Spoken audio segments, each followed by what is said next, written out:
These children's disappearance troubled the world for years, but when they were found, everyone wished they disappeared again.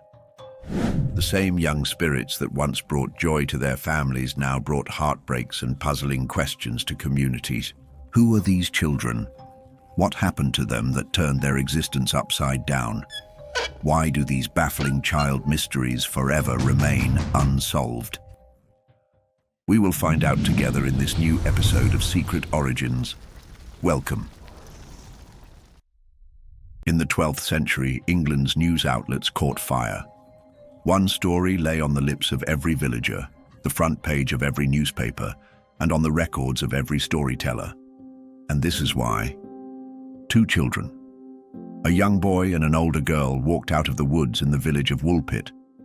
But they were no ordinary children. One look at them, and your first guess would be that they were not from this world. Although the children looked like humans, their clothes did not. Their dressing did not follow the styles and colors known to mankind at the time. When a local farmer approached them to ask where they were from, the children could not comprehend a word the farmer said. And when they spoke, all that came out was gibberish. But this was not the most startling part about these lost children. What shocked the villagers was the way they looked. Their skin was green in color, a bright green that seemed to glow in the dark. The strange children were brought to the home of an esteemed knight in the town, Sir Richard de Conn. Believed to be the man with the best resources to shelter the children, Sir Richard took them in. It was from his account that many writers and historians drew their stories about the mysterious children. Now, while at the house of Sir Richard, more details about the green children unfolded. No matter what food they were offered, they could not eat it. For several days, the children starved until one food was brought to them: raw green beans. They ravished this newfound meal with joy, taking in every sprout as though it were their favorite. For months, they thrived on green beans alone. With time, they began to feel at home and even looked healthier.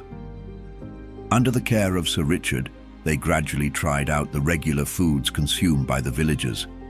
As they did, their green-colored skin began to fade away till it was completely gone. But this display of belonging was short-lived. After a few months, the boy fell seriously ill. Despite interventions from the local healers, none of their remedies worked on him. He passed away shortly after, leaving the strange girl alone with Sir Richard de Conn and his family. By this time, the girl was already learning to speak English. Soon, she could speak intelligently enough to explain from whence they came, and when she did speak about it, the city was thrown into further confusion. The girl, who was later named Agnes by the knight, explained that the boy with her was her brother. Together they came from a land where there was no sun, and the light was like twilight. According to Agnes, they were both tending to their father's flock when they saw an eerie-looking cave. Curious to uncover what was inside the cave, the children moved closer. That was when they heard it. Bell sounds ringing loudly from within the dark cave. To Agnes and her brother, the bell sounds were the strangest and most beautiful thing they ever heard. So they followed it, entered the cave, and felt like they were moving to a new world. When they emerged at the other side of the cavern, they could not find their way back. Agnes further described her home to the listening Sir Richard.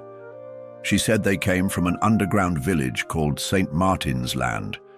In St. Martin's Land, the inhabitants all looked, dressed, and spoke the same way.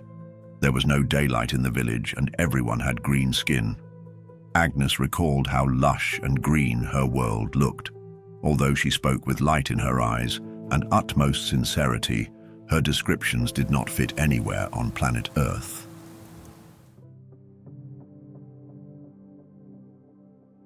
So people conceived theories to explain where the green children of Woolpit truly came from. The villagers cooked up the idea that the children were fairies. Perhaps they came from a fairyland whose entrance and exit gates were the woods. Since fairies are said to have such entry and exit points, this theory was perfect for the villagers at the time. However, modern theorists are making further guesses. Some say the children came from an entirely different universe with an unusual climate. This would explain the unfathomable language, the strange clothing, and their rejection of the normal food consumed by most humans.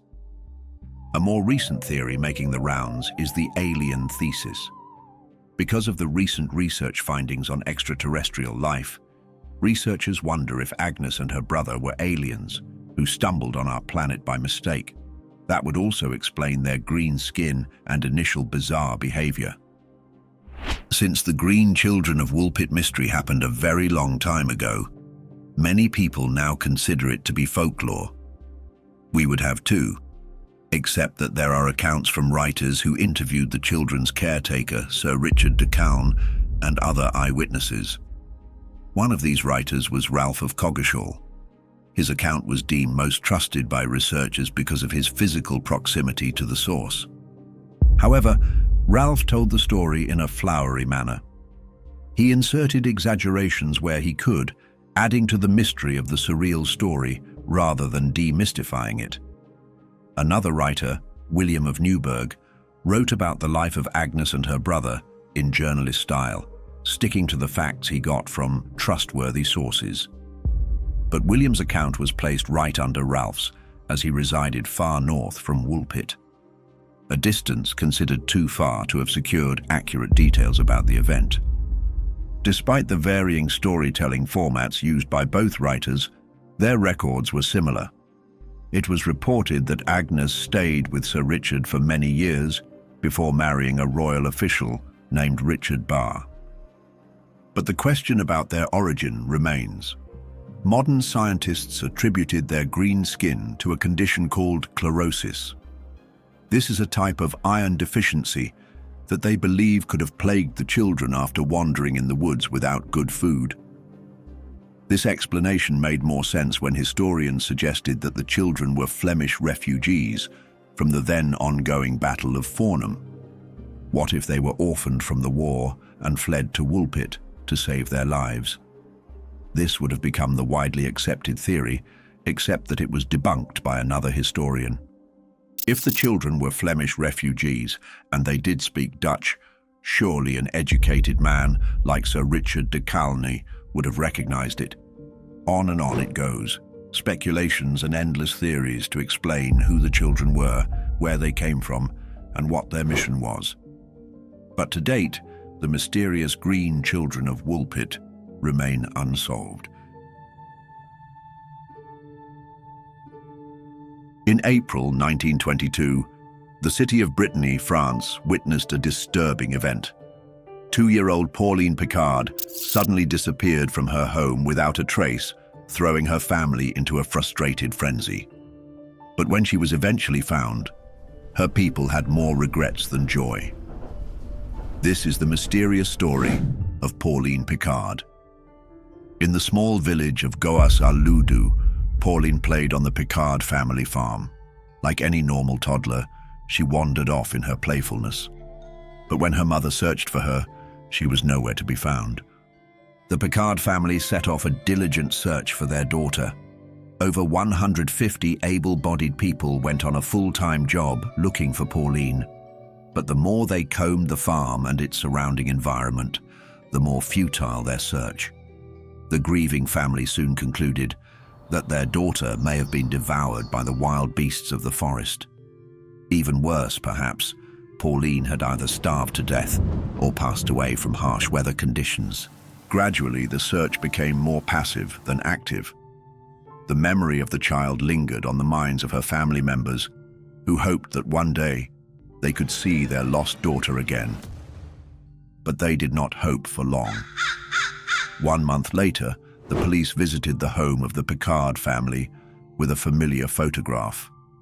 It was a picture of a young girl who was found wandering by herself in a town called Cherbourg. But there was one problem. Cherbourg was over 200 miles away from where the Picard family resided. However, Pauline's parents were overjoyed to see the photograph. Pauline had been found, or so they thought.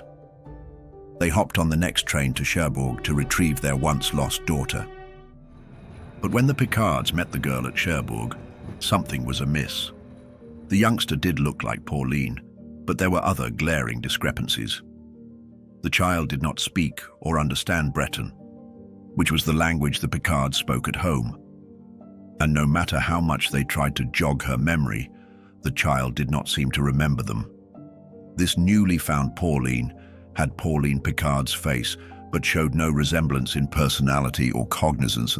The child had been malnourished and traumatized for weeks. It was normal for her to exhibit such strange behaviors. This was what the Picards concluded before taking the young girl home. But over the next few weeks, the Picard family was restless. They could not find a suitable explanation for Pauline winding up so far away from home after 1 month. Her detachment and lack of familiarity with her parents and siblings also contributed to the confusion. Was this Pauline Picard? Or had they, in their search for their daughter, brought home an unintended imposter?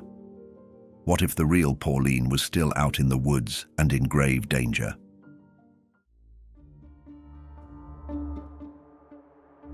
Soon enough, the Picard family got their answer.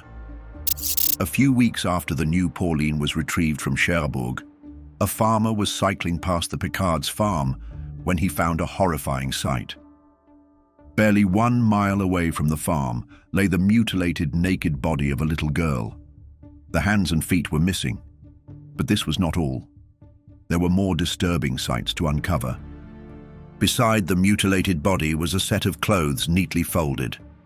They were later confirmed by the Picards to be the same clothes Pauline wore the day she went missing. As an awful icing on the cake, the severed head of a man lay just beside the mutilated body and neatly folded clothes.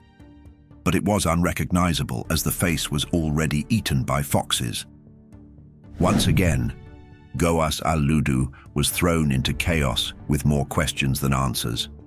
Was the body really Pauline Picard's? Whose severed head lay beside the body? And more importantly, if this was Pauline Picard, who was the little girl brought in from Cherbourg? The police soon arrived. For the next 3 torturous days, the corpses were heavily guarded as an autopsy was carried out. Unfortunately, medical examiners at the time could not establish what was the certain cause of death.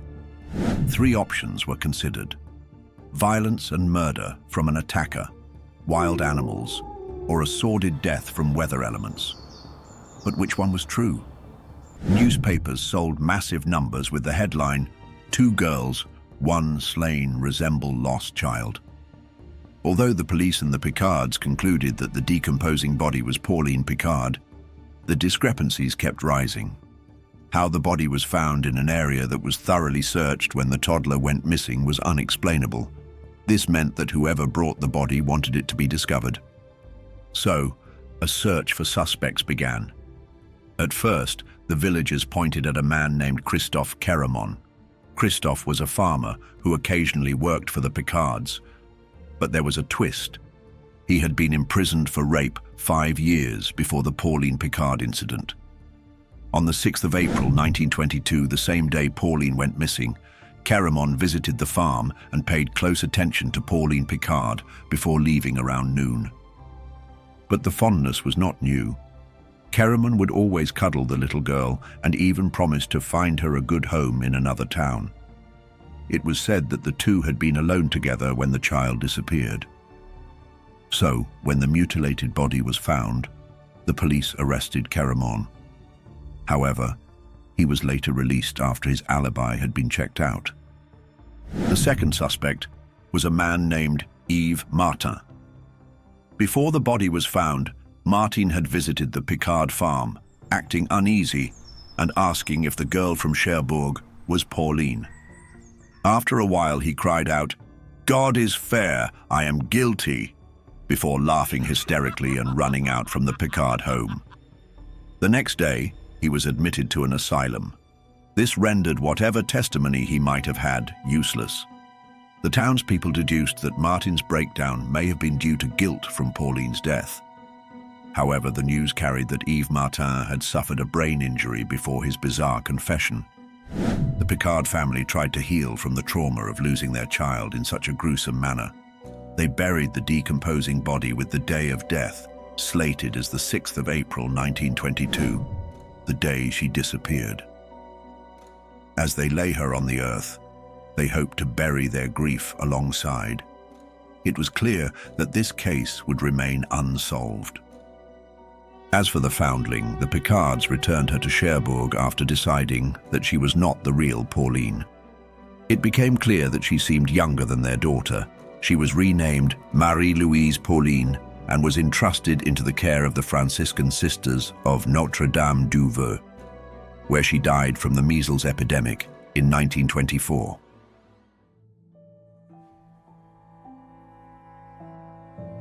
If Pauline Picard's case shook you to your bones, then brace yourself.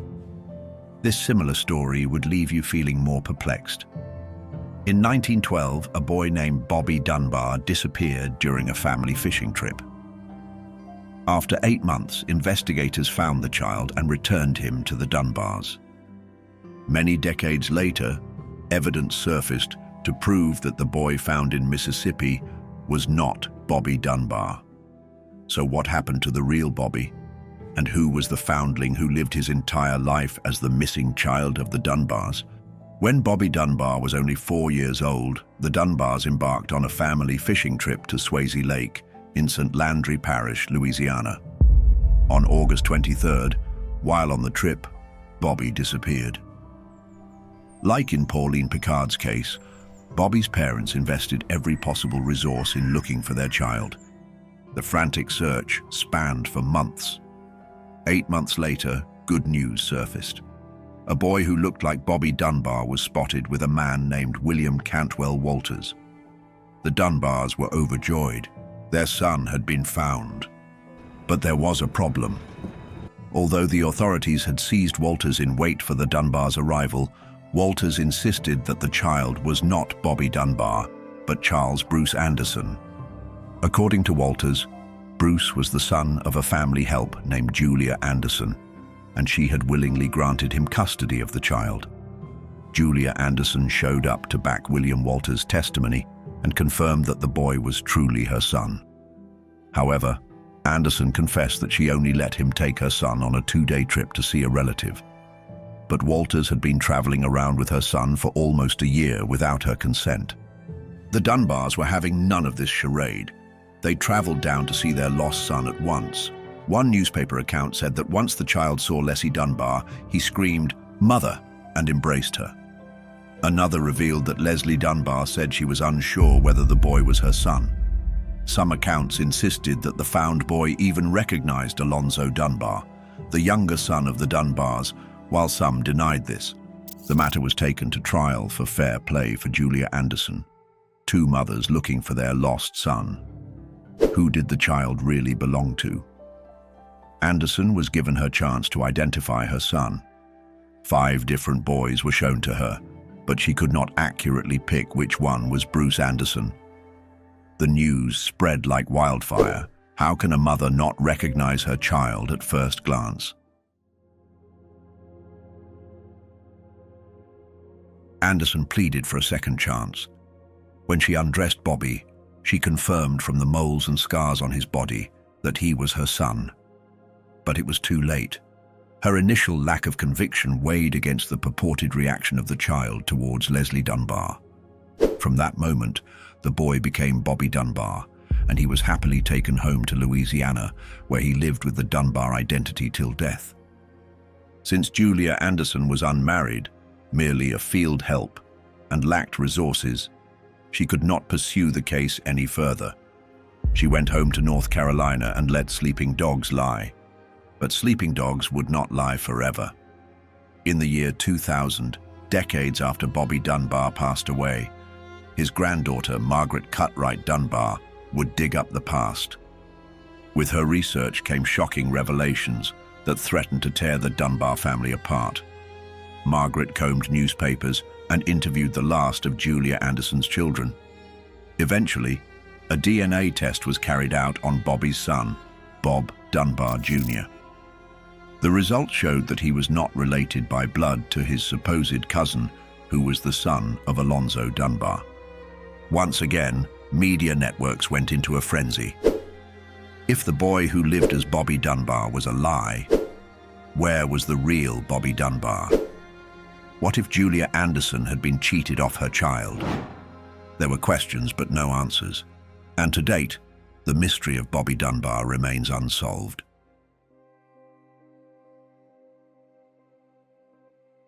In 1828, a teenage boy appeared in Nuremberg, Germany, barely able to speak or walk. All that could be used to identify his origin were 2 letters, which he held tightly with his head downcast.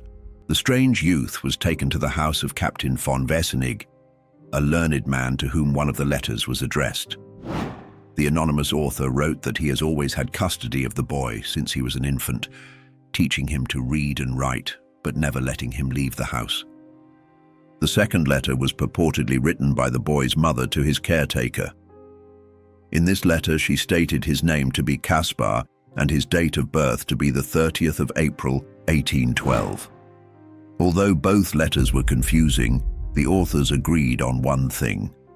Caspar wanted to be a cavalryman like his father, and whoever found him had to grant this wish or kill him.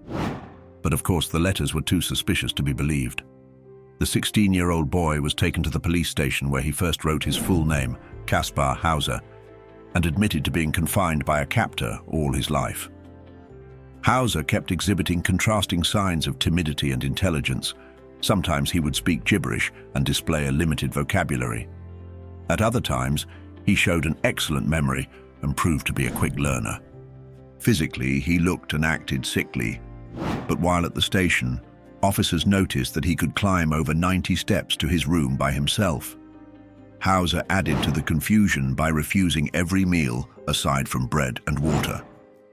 This led to buzzing theories about the true identity of the boy and the reason for his absurd behavior. Eventually, Hauser was kept in the care of a schoolmaster and speculative philosopher called Friedrich Daumer, where he flourished and learned a variety of subjects. Everything seemed to be going fine with the bewildering teen. But in October 1829, this changed. On the 17th of the same month, Caspar was found bleeding from a cut wound to his head. He claimed to have been attacked by a hooded man who bore a resemblance to the man who first brought him to Nuremberg. But Hauser's story seemed implausible. Skeptics suggested that Hauser was a fraud who hurt himself to gain attention. In 1830, barely 6 months after the first incident, Hauser was found bleeding from a surface head wound in his room. This time, he claimed to have shot himself by mistake while trying to get a book from the top shelf where a pistol lay. On the 9th of December, 1933, there was yet another attack, and this time, it was the final one. Hauser claimed to have been lured to Ansbach Court Garden, where a stranger stabbed his chest after handing him a purse. The purse contained a penciled note which read, "Hauser will be able to tell you quite precisely how I look and from where I am. To save Hauser the effort, I want to tell you myself from where I come. I come from the Bavarian border, on the river. I will even tell you the name, MLO." Hauser died 3 days later from the wound, muttering gibberish similar to what he spoke on the first day he was found. This is perhaps the strangest story of all, as Caspar Hauser's true identity could not be guessed. Some thought he was a prince, and others thought he was a fraud who needed to make a name at the time. But who was Caspar Hauser really?